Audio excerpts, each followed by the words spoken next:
Bon après-midi à tous et à toutes, ou bonjour à tous et à toutes, ou bonsoir à tous et à toutes, dépendamment du moment selon lequel vous allez écouter ce message.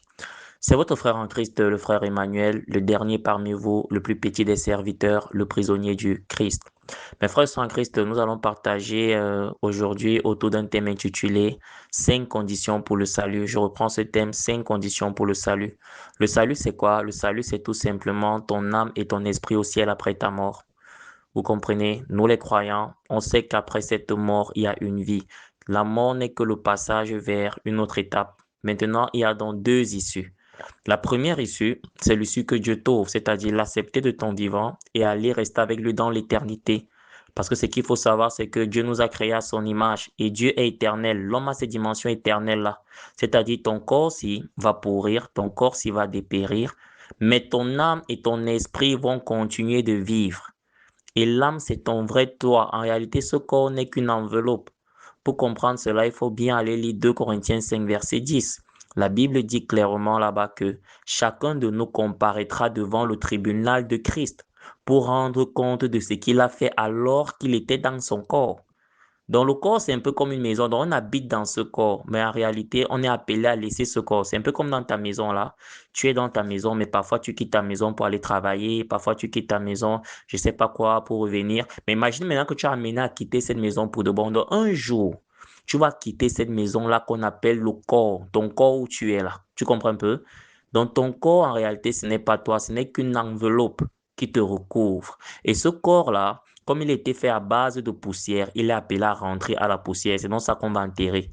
Maintenant, ton vrai toi, ton âme et ton esprit vont continuer de vivre. Ça, c'est la dimension éternelle. Quand on dit que Dieu nous a créé à son image, il nous a donné ce côté-là.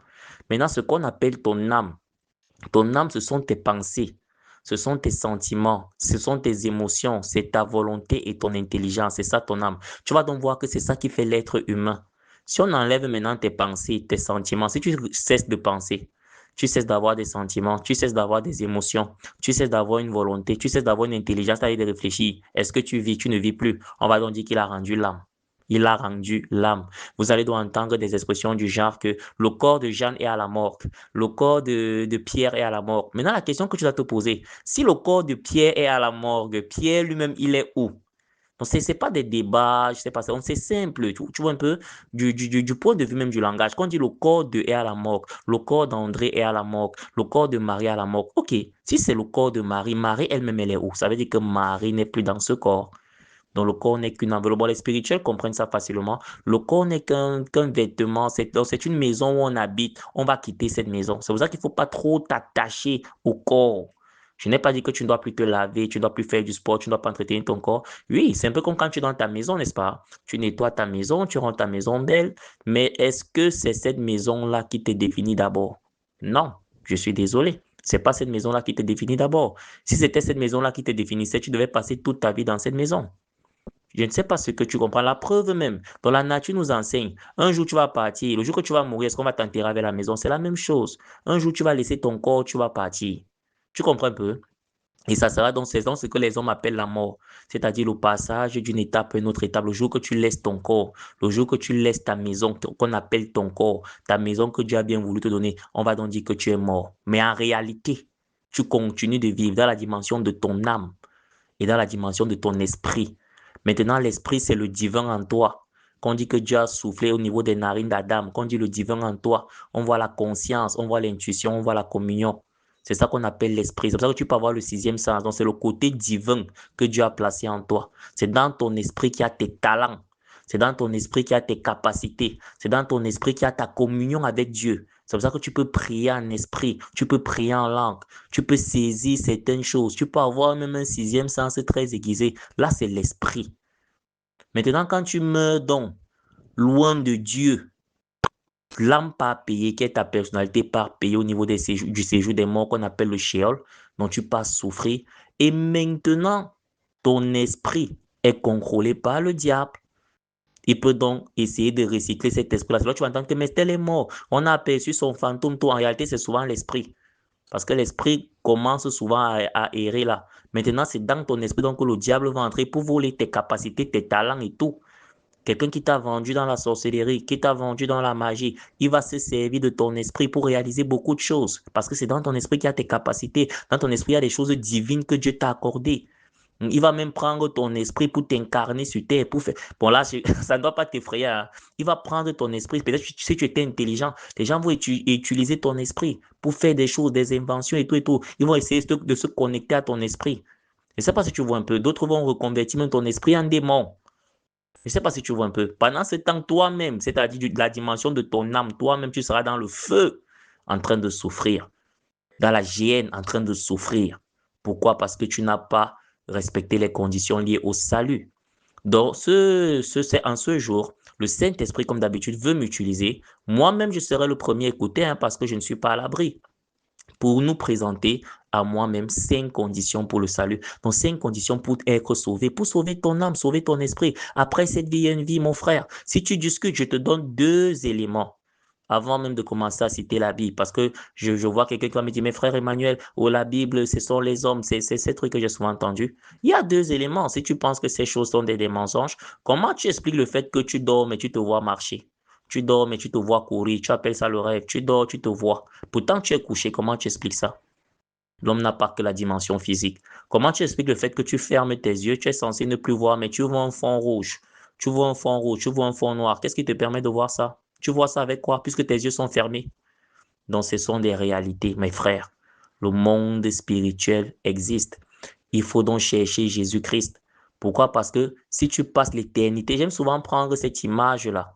Imagine les gens qui sont morts il y a de cela 400 ans seulement et qui sont en train de brûler dans le feu jusqu'à aujourd'hui. Parce que là, la réalité, c'est que ton âme ne pourra plus mourir jusqu'à ce que Jésus revienne. L'âme a cette dimension éternelle. Et Jésus reviendra car moi-même, je ne sais pas. Je vais prendre une date comme ça, là, idiote, comment même j'imagine. Si Jésus a prévu de revenir à l'an 3050 et tu décèdes, par exemple, en 2040, fais 2040 moins 3050 dans les flammes, matin, midi, soir. C'est ça que tu veux après avoir fermé tes yeux? Est-ce que c'est ça que tu veux après avoir fermé tes yeux? S'il doit revenir à l'an 100 000, fais 100 000 moins 2026. Imagine ce temps-là, matin, midi, soir, en train de brûler. Matin, midi, soir, tu cries, mais tu ne peux rien faire. On dit que tu es à mort, tu es en train de crier, tu cries là-bas. Tout ça pour 20 années de vie sur Terre, 50 années de vie sur Terre à blaguer. 60. En réalité, la vraie vie commence de l'autre côté. Donc, il y a donc des conditions bibliquement, vous comprenez. Maintenant, pour bien comprendre ces choses-là, il faut aller lire Luc. Je t'envoie lire Luc 16, verset 19 au verset 30. Jésus a clairement expliqué ce qui se passe après la mort. Luc 16, verset 19 au verset 30. Tu vas voir ce qui se passe après. Va lire ce passage. Tu peux également lire Hébreux 9, verset 27. Il n'est réservé aux hommes de mourir qu'une seule fois. Après quoi vient le jugement? Le jugement est là. Tu vas encore aller lire Jean 11, verset 25. Je suis la résurrection et la vie. Celui qui croit en moi vivra même s'il meurt. Même si tu meurs, tu vas vivre. Donc, ce sont des réalités, mes frères. Maintenant, le Saint-Esprit a bien voulu me conduire pour qu'ensemble, nous puissions explorer 5 conditions pour le salut. On vient de voir que le salut, c'est l'âme qui est sauvée. Le salut, c'est au ciel après ta mort. On peut également reformuler le thème en disant 5 conditions pour aller au ciel après notre mort. 5 conditions pour le ciel après notre mort. Quel bonheur que tu fermes tes yeux comme ça, tu te retrouves au ciel. Tu n'as plus de problème. Tu n'as plus que le loyer. Tu n'as plus que je n'ai pas le travail. Tu n'as plus que les enfants vont manger quoi. Tu es seulement dans le bonheur éternel. C'est pas beau? C'est pas beau? Voilà, je t'envoie pas te suicider pour aller au ciel hein, parce que Dieu ne t'a pas demandé ça. Mais si tu meurs dans le Seigneur, c'est ton partage. C'est pour ça que tu vas voir. On peut dire que les apôtres, quand ils mouraient, leur visage s'illuminait, ils étaient contents. Parce qu'en réalité, ils partent au ciel retrouver leur Père. On va donc voir 5 conditions pour le salut que toi et moi, nous devons respecter pour aller au ciel après notre mort. Maintenant, ici, avant d'y entrer, il est important de faire une nuance. N'oublions pas que notre Seigneur est le roi des rois. Il y a un côté royal en Jésus-Christ. Et le roi est souverain. Vous comprenez? Tu vas comprendre ça facilement en regardant le fonctionnement des royaumes. Il y a des lois, il y a des ordonnances, mais le roi peut également prendre des décisions. À côté de ces ordonnances, il peut décider que, bon, à partir d'aujourd'hui, tel, peut-être qu'il n'a pas telle qualification, va se retrouver à faire tel. Ça également, c'est le roi. Donc, quand on va voir ces conditions, ça ne signifie pas que c'est uniquement ça. Vous comprenez? Il y a également ce qu'on appelle la souveraineté de Dieu. Dieu est souverain. Dieu peut te sauver même en dehors de ces 5 conditions dans sa miséricorde. Tu peux être comme ça dans ton lit d'hôpital en train de mourir, tu confesses Jésus, Dieu te sauve. On voit cette réalité-là dans le passage de Luc 23, verset 40 au verset 43. Jésus est sur la croix et il y a 2 autres criminels crucifié à côté de lui. Il y a un qui va reconnaître sa situation et Jésus va lui dire, ce soir, toi-même, tu seras au paradis. Celui-là n'a pas forcément respecté le cheminement des 5 conditions qu'on va voir. Ça, c'est ce qu'on appelle la miséricorde de Dieu, la souveraineté de Dieu. Vous allez voir cela également en lisant Ésaïe 65 au verset 1. Il dit que j'ai exaucé ceux qui ne me demandaient rien. Donc parfois tu restes comme ça, tu dis que mais celui-ci ne prie même pas. Celui-ci ne fait même pas tel effort, il ne jeûne pas, mais Dieu lui a donné ceci. Dieu est souverain. Il donne à qui il veut et comme il veut. Donc, il y a également la souveraineté de Dieu, mon frère. Tu comprends, non? Mais à côté de la souveraineté de Dieu, il y a les principes bibliques. C'est pour ça que ce partage entre dans le carré des principes bibliques. Il y a des principes que le Seigneur a établis pour entrer au ciel. 5 conditions pour le salut. C'est parti. Nous allons donc méditer dans les passages bibliques. Première condition, sanctification. Voilà, on ne le dira jamais assez. Sanctification vient du latin sanctificare. Vous comprenez un peu, non? Dans sanctificare, on a santus et on a facere, qui signifie faire saint, rendre saint. Voilà, s'il y a des gens latinos qui nous écoutent, ils vont comprendre. Donc, sanctificare, on a santus, d'un côté qui veut dire saint, et on a facere, qui veut dire faire saint, rendre saint. Donc, la sanctification, c'est l'action de devenir saint. C'est l'action de se rendre saint. Et on comprend donc ici, là, donc rendre, faire saint, ça veut dire qu'à l'origine, on a d'abord une autre nature, c'est-à-dire la nature pécheresse. Le frère Emmanuel que je suis, j'ai d'abord la nature pécheresse à l'origine, du fait que je suis né d'un père pécheur et d'une mère pécheresse. Toi également, tu as cette nature. Maintenant, il y a une action qui consiste à te faire saint, à te rendre saint. C'est le jour où tu ouvres ton cœur en acceptant Jésus-Christ de Nazareth. Donc la première condition pour le salut, sanctificare, faire saint, se rendre saint, la sanctification, la sainteté. Mon frère, qu'on ne te mente pas, ma soeur, qu'on ne te mente pas. Si tu vis dans le péché, tu n'iras pas au ciel. Et maintenant, je ne t'ai pas demandé de commencer à faire les efforts pour abandonner le péché. C'est simple, tu dois juste accepter Jésus. Jésus en toi va te donner la victoire sur le péché. Nous allons donc voir ça dans la Bible, dans le passage d'Hébreux 12 au verset 14. Hébreux 12 au verset 14. Si nous sommes prêts, nous lisons au nom puissant du Seigneur Jésus-Christ de Nazareth. 5 conditions pour le salut. Première condition, la sanctification, c'est-à-dire l'action de devenir saint, la sainteté. Hébreux 12 au verset 14. Recherchez la paix avec tous et la sanctification sans laquelle personne ne verra le Seigneur. Vous êtes d'accord qu'au ciel, on va voir Dieu là-bas, n'est-ce pas? On va rester avec Dieu là-bas, on va rester avec le Seigneur. La Bible dit que sans la sanctification, personne, même moi le frère Emmanuel, sans la sanctification, même comme Dieu m'utilise là, si je mène une vie de péché, je ne peux pas voir le Seigneur. Vous comprenez? Donc, sans la sanctification, la Bible dit personne. Tu as beau, tu m'écoutes, tu as beau être pasteur, tu as beau être évêque, tu as beau être archevêque, tu as beau être homme de Dieu, tu as beau être prédicateur, comme actuellement le Saint-Esprit est en train de m'utiliser, toute la gloire au Seigneur. Tu as beau être, malgré ton titre, s'il n'y a pas la sanctification, personne ne verra le Seigneur. Tu as beau être président, tu as beau être général, tu as beau être, je ne sais pas ce que tu as beau être, sans la sanctification, personne ne verra le Seigneur. La Bible est claire. Je ne sais pas si vous comprenez ça. Personne ne verra le Seigneur sans la sanctification. Donc la première condition, c'est la sanctification. Il faut se sanctifier, il faut abandonner le péché, il faut quitter ce qui est sale, il faut accepter Jésus-Christ. Parce qu'en réalité, le miracle de la sanctification, c'est Jésus-Christ qui vient le faire en nous. Première condition, sanctification. On va encore le voir dans le passage d'Apocalypse 21 au verset 27. Apocalypse 21 au verset 27. Apocalypse 21 au verset 27. Nous lisons au nom puissant du Seigneur Jésus-Christ, Apocalypse 21 au verset 27. Il n'entrera chez elle ici est mis pour la nouvelle Jérusalem, la cité sainte, la ville sainte, il n'entrera chez elle rien de souillé. Donc rien de souillé, mon frère. C'est pour les saints, c'est pour ceux qui se sont repentis. Il n'entrera chez elle rien de souillé, ni personne qui se livre à l'abomination, c'est-à-dire des péchés tellement ignobles, ni personne qui se livre à l'abomination et au mensonge. Le mensonge que tu négliges, là, aucun menteur ne va entrer au ciel. Il n'entrera que ceux qui sont écrits dans le livre des vies de l'agneau. Donc, quand tu pries, il faut souvent faire cette prière. C'est vrai qu'on a beaucoup de problèmes. Moi, le premier, j'ai même souvent péché comme ça. On prie, on commande directement, Seigneur, j'ai besoin d'argent. Seigneur, voilà mon projet, donne-moi enfin des partenaires. Seigneur, j'ai besoin. Non. il y a une chose que tu dois toujours demander avant, hein. Avant, Seigneur, écris mon nom dans le livre de vie. Seigneur, écris mon nom dans le livre de vie de l'agneau. Écris mon nom, c'est très important parce qu'on dit qu'il n'entrera que ceux dont le nom est écrit dans le livre de vie de l'agneau.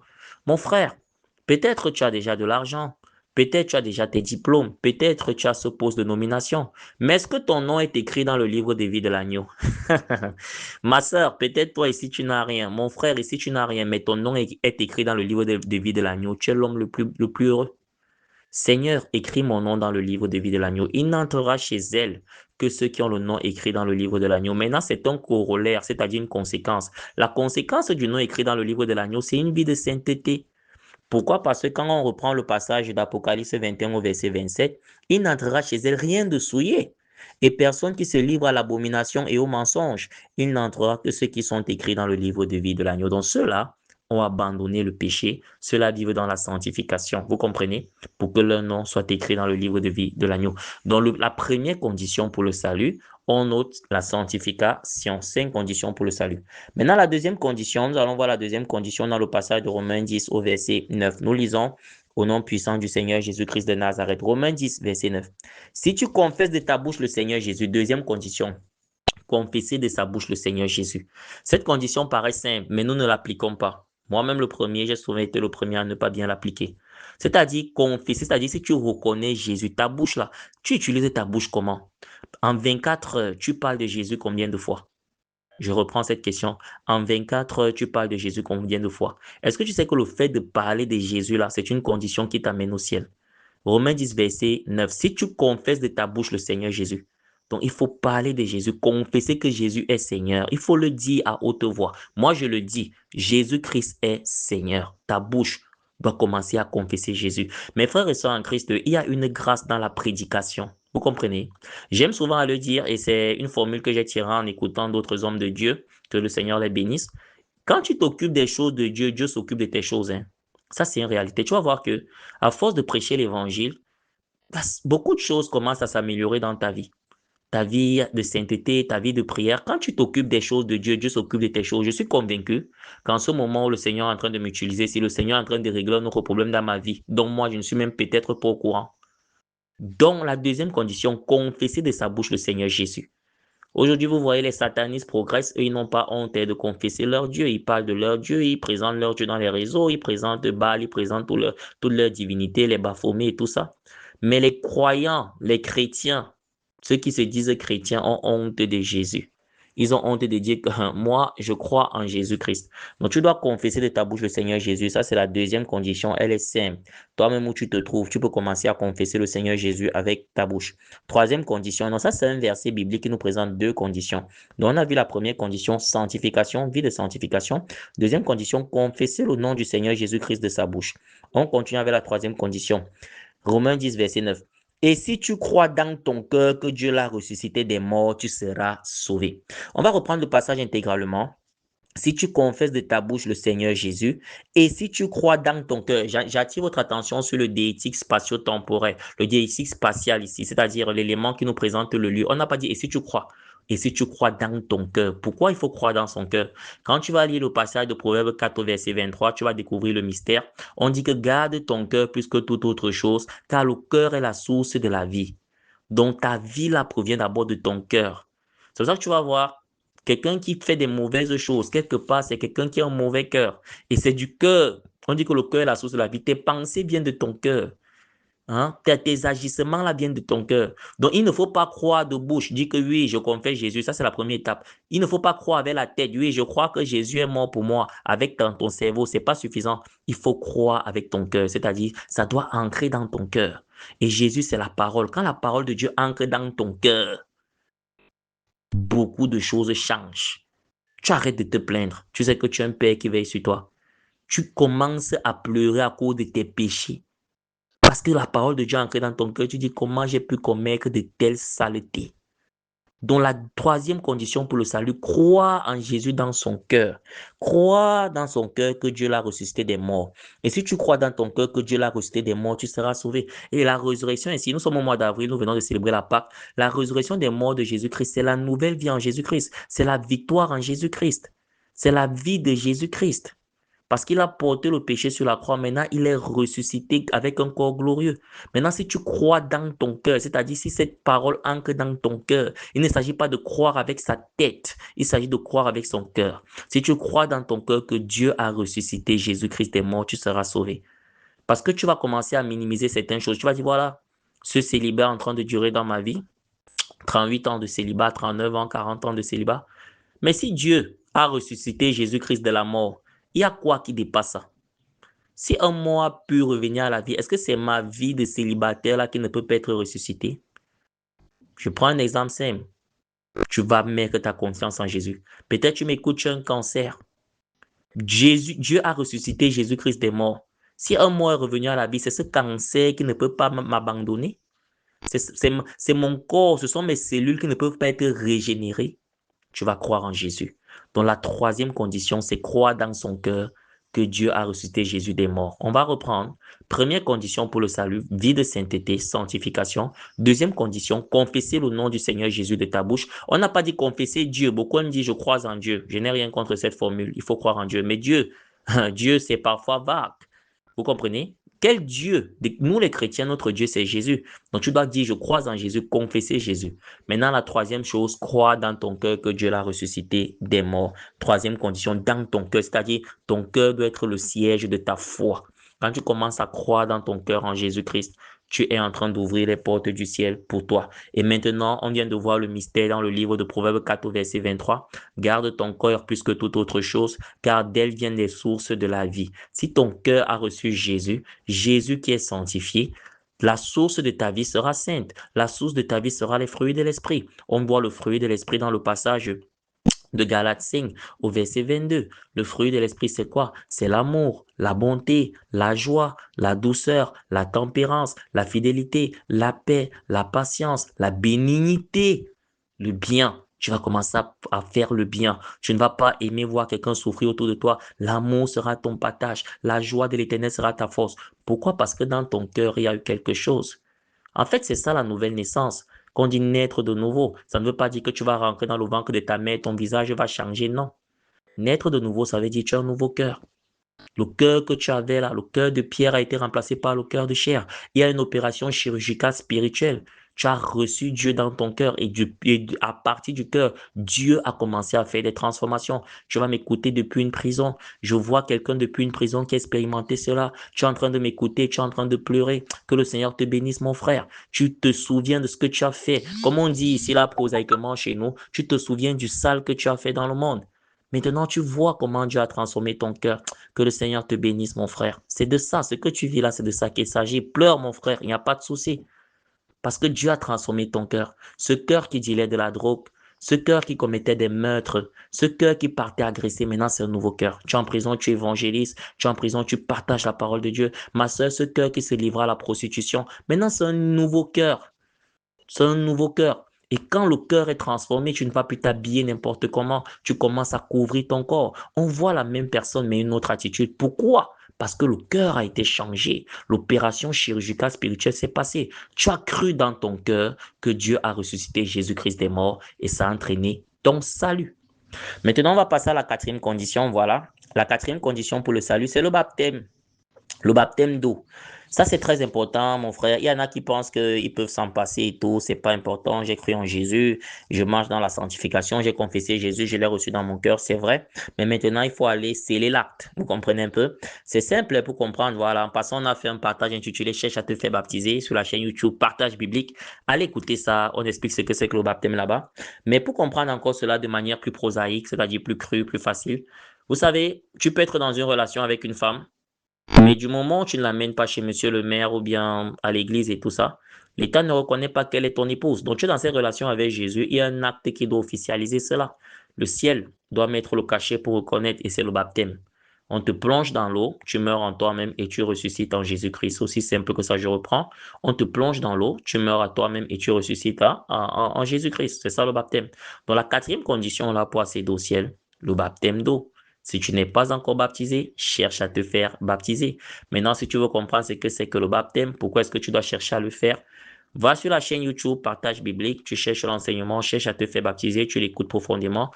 Mon frère, ma sœur, le baptême est une étape importante. Nous allons donc lire dans le passage de Marc 16, verset 15 au verset 16. Marc 16, verset 15 au verset 16. Ça, c'est la quatrième condition pour le salut, la quatrième condition pour être sauvé. Je profite ici pour faire un rappel. J'ai dit au départ qu'il y a également la souveraineté de Dieu, hein. Voilà, tout le monde qui est au ciel n'a pas forcément respecté toutes ces conditions-ci, mais nous sommes dans le cadre de la présentation des principes bibliques. 1. Marche dans la sainteté. Tu comprends un peu?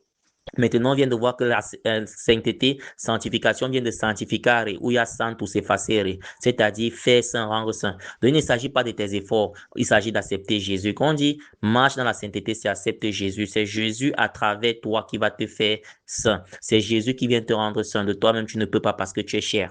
Première condition, accepter Jésus, marcher dans la sainteté.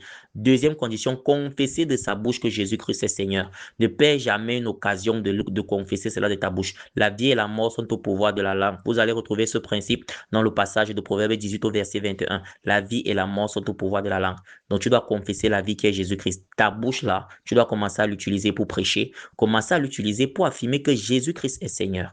Troisième condition, croire dans son cœur, pas avec la tête. Beaucoup croient avec la tête. La tête, non, croit dans son cœur que Jésus-Christ a été ressuscité des morts pour Dieu. Tu dois croire au Seigneur Jésus. Croire au Seigneur Jésus dans son cœur. Croire que Dieu l'a ressuscité des morts. Ça, c'est la troisième condition. Maintenant, la quatrième condition, c'est le baptême d'eau. Le baptême d'eau que nous allons voir. Maintenant que tu as cru, maintenant que tu as confessé Jésus, maintenant que tu marches dans la sainteté par Jésus, tu t'es repenti parce que marcher dans la sainteté veut dire abandonner la sienne vie. Tu pars maintenant dans les eaux du baptême. Sceller cet acte, c'est un engagement. Tu vois un peu? C'est un engagement symbolique très important. Tu pars maintenant sceller ta relation avec Dieu par le baptême, ta relation avec Jésus-Christ par le baptême. Marc 16, verset 15 au verset 16, nous lisons au nom puissant du Seigneur Jésus-Christ de Nazareth. Puis il leur dit, c'est Jésus-Christ qui parle. Et moi, j'aime beaucoup les évangiles là, parce que Jésus-Christ parle à la première personne. Vous n'allez pas dire que c'est l'apôtre Pierre et tout, c'est Jésus-Christ lui-même qui parle ici. Puis il leur dit, allez par tout le monde et prêchez la bonne nouvelle à toute la création. Toute la création. Celui qui croira, verset 16, celui qui croira et qui sera baptisé sera sauvé. On n'a pas dit celui qui croira sera sauvé, on s'est arrêté là. Celui qui croira et qui sera baptisé. Donc il faut d'abord croire. C'est pour ça qu'on dit souvent, le baptême des enfants, sans vouloir jeter la pierre, peut-être tu m'écoutes, tu l'as fait, que le Seigneur te bénisse. Mais en réalité, c'est pas trop biblique. Pourquoi? Parce que il faut d'abord croire. Donc l'enfant, là, la personne doit comprendre l'engagement qu'il ou qu'elle prend. Celui qui croira et, donc il faut d'abord croire. Maintenant que tu as cru, maintenant tu pars maintenant dans les eaux du baptême. Celui qui croira et qui sera baptisé sera sauvé. Donc il faut croire et être baptisé. C'est très important. Dans la quatrième condition pour le salut, va te faire baptiser mon frère, va te faire baptiser ma sœur. Celui qui croira et qui sera baptisé sera sauvé, mais celui qui ne croira pas sera condamné. Dans la quatrième condition, ce n'est pas moi qui parle, c'est la Bible, Marc 16, verset 16. Celui qui croira et qui sera baptisé. Dans la quatrième condition pour le salut, le baptême d'eau, mon frère, ma sœur, cherche à le faire. Que le Seigneur te soutienne afin que tu puisses le faire si ce n'est pas encore le cas. Pour toi qui l'as déjà fait, gloire à Jésus, gloire à Dieu dans ta vie. Maintenant, nous allons donc voir la cinquième condition et la dernière condition. La cinquième condition, c'est la fusion avec Dieu, tout simplement. La fusion avec Dieu. Vous allez me demander que frère Emmanuel, comment est-ce qu'on fusionne avec Dieu? Comment est-ce qu'on devient un avec Dieu? C'est à travers le repas du Seigneur. Vous comprenez? Les croyants qui vont m'écouter, nous avons un repas qu'on appelle la Sainte Seine, la table sainte. C'est-à-dire, tu dois commencer à manger la chair et boire le sang du Christ. Je reprends ça. Tu dois commencer à manger la chair et boire le sang du Christ. Pourquoi? Parce que il y a la révélation dans le passage de Lévitique 17 au verset 11. Quand tu vas lire Lévitique 17 au verset 11, on dit que la vie de la chair se trouve dans le sang. Tu comprends un peu? C'est pour ça que vous voyez les satanistes boivent le sang. Parce que quelqu'un qui boit le sang, en réalité, il a aspiré ta vie. Oh, ta vie est dans le sang. Je pense que le verset dit clairement que l'âme de toute chair se trouve dans le sang. Donc, dans ton sang, il y a ton âme. Je ne sais pas, tu comprends un peu. Maintenant, celui qui boit ton sang aspire ton âme. Et on vient de voir que l'âme est très importante. Ce sont tes pensées, tes sentiments, tes émotions, ta volonté, ton intelligence. Donc, c'est ta vie en réalité. Tu vois un peu? Et maintenant, ton âme est directement liée à ton esprit parce que la source, c'est l'esprit. C'est pour ça que vous allez voir en mysticisme, quand quelqu'un ne peut pas contrôler l'esprit, il ne se précipite pas pour te sacrifier. Je ne sais pas si vous comprenez un peu. Parce qu'il peut boire ton sang, maintenant ton esprit commence à le perturber, à le déranger.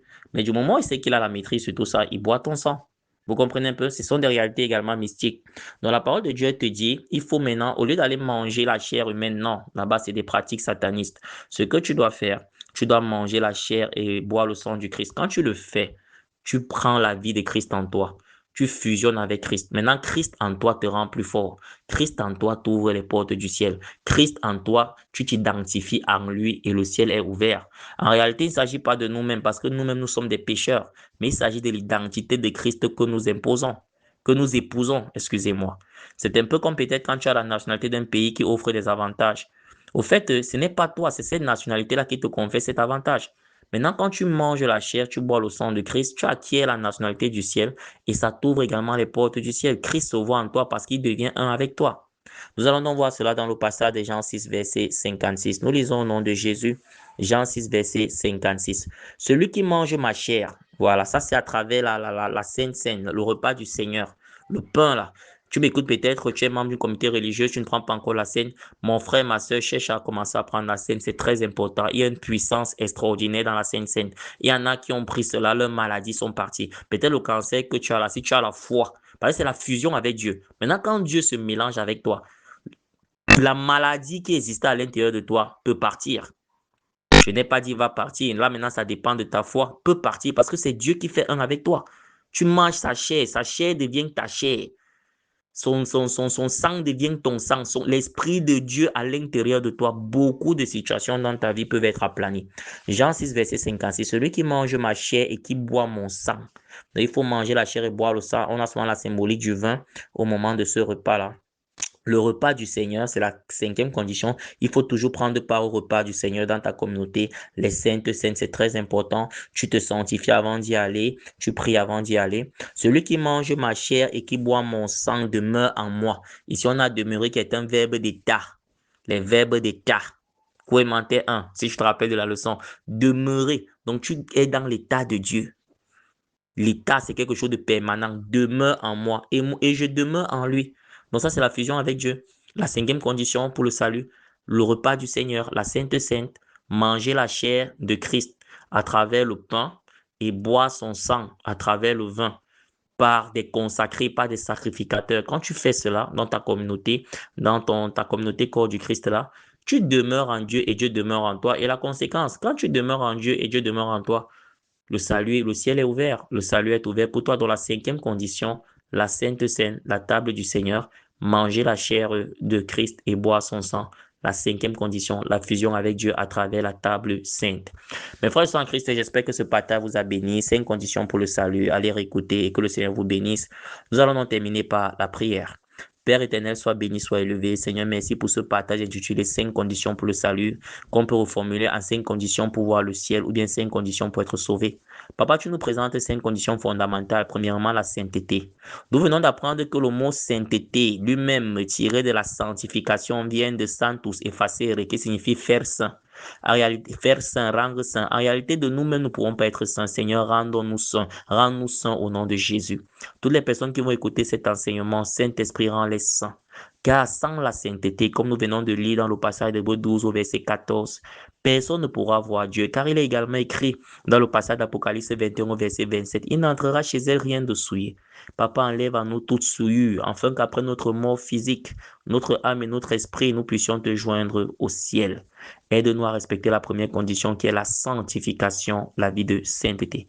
La deuxième condition, c'est confesser Jésus-Christ comme notre Seigneur. Papa, très souvent, nous avons utilisé nos bouches pour le commérage, nos bouches pour médire, nos bouches pour maudire, nos bouches pour insulter. Nous avons oublié de confesser ta Seigneurie. Papa, utilise nos bouches pour confesser ta Seigneurie. Que toute langue confesse que Jésus-Christ est Seigneur. Papa, la troisième condition, c'est croire dans son cœur que Jésus-Christ a été ressuscité des morts par Dieu le Père. Aide-nous à croire, pas avec notre tête, mais dans notre cœur.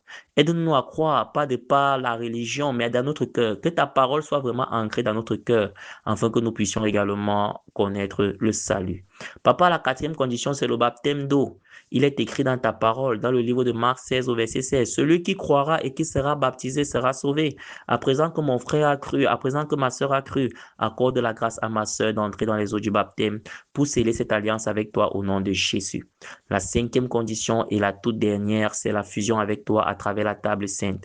Papa, tu connais mes frères, mes sœurs. Nombreux ne prennent pas encore part à la table sainte. Accorde la grâce à ses frères et à ses sœurs de prendre part à la table sainte, car il est écrit dans le livre de Jean 6 au verset 56, « Celui qui mange ma chair et boit mon sang demeure en moi et moi je demeure en lui. » Afin que ton esprit vienne demeurer en nous et que nous puissions demeurer dans ton esprit, accorde-nous la grâce de respecter la cinquième condition pour le salut qui consiste à manger ta chair et à boire ton sang à travers la table sainte qu'on appelle la Sainte Sainte. Aide-nous à prendre part au festin du Seigneur dans nos différentes communautés religieuses, dans nos différentes communautés chrétiennes, corps du Christ, au nom de Jésus-Christ de Nazareth. Seigneur, merci pour ce partage. À toi seul la gloire. C'est au nom puissant du Seigneur Jésus-Christ de Nazareth que nous avons prié. Amen. Shalom, shalom. Jésus-Christ est Seigneur. Partage ce message pour bénir quelqu'un. Je ne manquerai jamais de le dire. Découvrez la chaîne YouTube, partage biblique, partagez avec le maximum de contacts. Nous avons reçu gratuitement, nous devons donner gratuitement. Découvrez également notre site internet chrétien, partagebible.com en un mot, 250 enseignements disponibles, plus de 200 enseignements disponibles. Écoutez, et que le nom du Seigneur soit glorifié. Toute la gloire à Jésus-Christ.